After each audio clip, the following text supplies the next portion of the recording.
अस्सलाम वालेकुम दोस्तों, वेलकम टू यूट्यूब चैनल। मैं हूं रमान और आप देख रहे हैं जंगल में मंगल।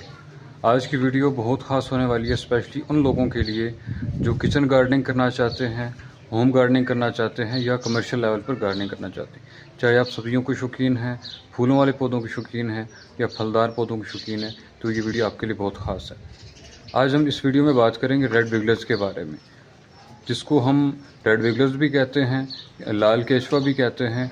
और पिछली वीडियो में आपने देखा कि हम अपने एक पैरट्स कॉलोनी के अंदर मौजूद थे और उनको हम एप्पल यानी सेब दे रहे थे और वो एंजॉय कर रहे थे। पिछली वीडियो भी आप देख सकते हैं, उसके अंदर मैंने काफ़ी सारे म्यूटेशंस का शो करवाया आपको, जिसके अंदर रोज़ीला कनौर की काफ़ी सारी म्यूटेशंस थी, ग्रीन चिक कनौर था, पाइनएप्पल था, सन कनौर था, रोज़ीला की काफ़ी सारी म्यूटेशंस थी, रा पैरेट और रिंग नेक के अंदर तकरीबन सारे ही कलर आ गए थे, white, violet, blue, green, yellow, सारे उसके अंदर कलर मौजूद थे। तो वो भी आप जाके देख सकते हैं।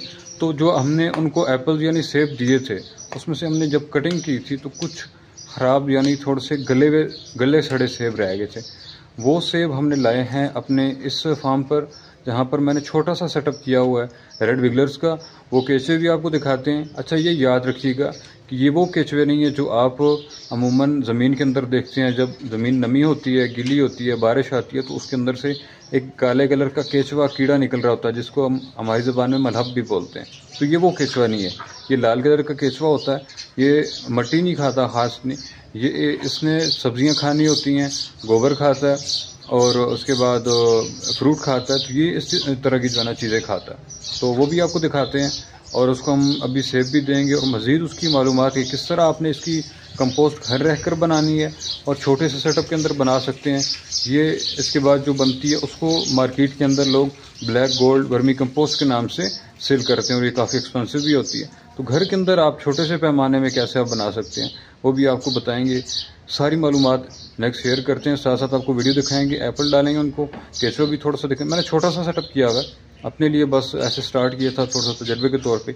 चलो इसको बड़ा भी करेंगे और साथ साथ आपको मज़ीद मालूमात भी देते हैं और आपको किस तरह मिलेंगे ये केचवे वो भी आपको बताएंगे। कुदरत का एक अनमोल तोहफा जो ज़मीन को ज़रख़ेज़, फसल को तंदुरुस्त और माहौल को महफूज बनाए। जी हाँ, हम बात कर रहे हैं वर्मी कंपोस्ट की। वर्मी कंपोस्ट एक कुदरती नामियाती खाद है जो ख़ास किस्म के केचवे रेड विगलर्स के ज़रिए तैयार की जाती है। ये केचवे नामियाती फजले जैसे सब्जियों के छिलके, पत्तियाँ, फलों के बचे कुछ हिस्से, चाय की पत्ती और दीगर बायोडिग्रेडेबल मवाद को खाकर अपने फजले में बदल देते हैं। यही फजला ज़मीन के लिए सोना साबित होता है। फ़िलहाल हम छोटे पैमाने पर बात करते हैं और इसके बाद अगली वीडियो में इंशाअल्लाह हम प्रैक्टिकल आपको करके दिखाएंगे कि किस तरह आप अपनी ज़मीनों के लिए कमर्शियल लेवल पर वर्मी कंपोस्ट तैयार कर सकते हैं। वर्मी कंपोस्ट बनाने के लिए एक बॉक्स या कंटेनर की ज़रूरत होती है जिसमें केचवे, नमी, हवा और नामियाती मवाद मौजूद हों। केचवे इस मवाद को हज़म करके एक नरम से और खुशबूदार खाद पैदा करता है जिसे वर्मी कास्टिंग्स कहा जाता है। सिर्फ चंद हफ्तों में ये खाद तैयार हो जाती है और इसमें कोई बदबू नहीं होती। ज़मीन की ज़रख़ेज़ी में इजाफा करता है। वर्मी कंपोस्ट मिट्टी की साख्त को बेहतर बनाता है जिससे पौधों की जड़ें बेहतर सांस लेती हैं। नमी बरकरार रखता है। ये खाद मिट्टी में नमी को महफूज रखती है जिससे पानी की बचत होती है। कुदरती तौर पर बीमारी से तहफ़्फ़ुज़ करती है। ये खाद पौधों में क़ुव्वत मुदाफ़अत बढ़ाती है जिससे वो बीमारियों और कीड़ों के ख़िलाफ़ खुद को बेहतर तरीके से बचाते हैं। फसल की पैदावार में इजाफा करती है। वर्मी कंपोस्ट के इस्तेमाल से फसलें ज़्यादा और बेहतर होती हैं, चाहे सब्ज़ियाँ हों, फल हों या फूल। माहौलियाती बेहतरी, ये खाद न सिर्फ ज़मीन के लिए मुफीद है बल्कि कचरे के कुदरती इस्तेमाल से माहौलियाती आलूदगी भी कम होती है। वर्मी कंपोस्ट को आप घरेलू गमलों में, किचन गार्डन में, ज़रूरी ज़मीनों में, नर्सरी और पौधों की क्यारियों में, हत्ता कि घरेलू लॉन्स में भी इस्तेमाल कर सकते हैं। कम खर्च, ज़्यादा फ़ायदा। वर्मी कंपोस्ट बनाना नहायत सस्ता, आसान और माहौल दोस्त अमल है। आप इसे घर में भी तैयार कर सकते हैं और अगर आप किसान हैं तो इससे बड़े पैमाने पर भी अपनाया जा सकता है।